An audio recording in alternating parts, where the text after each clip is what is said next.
सूचना रही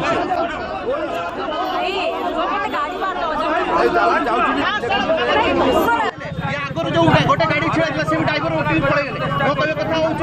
तुम लोकटी को हेल्प करिया बदल पड़ेल कौन पब्लिक कौन आसिले आज आज जो जहाँ भी असुविधा होता तुम पड़ेगल कौन दौड़ी जदि तुम भूल ना पड़ेगल कौन एक्सीडेंट केमती हेची ताकू तदंत करिबा सीसीटीवी फुटेज वगैरह भी एरिया रे थिबो ताकू देखा जीवो कि कार भूल अछि केमती एक्सीडेंट हेची तापर हमें आपनकर संगे सेटो को शेयर करिवो थैंक यू सो मच ने वर्तमान सेटा कही हेबो नै तो जस्ट हमें सीसीटीवी फुटेज देखिवो तापर हमें कहि पारिबो कोन हेची रास्ता को क्लियर करिबा पे हमरा प्राथमिकता रही छी ने वर्तमान जो इंजर्ड अछि ताको हॉस्पिटल को शिफ्ट करा जाई छी और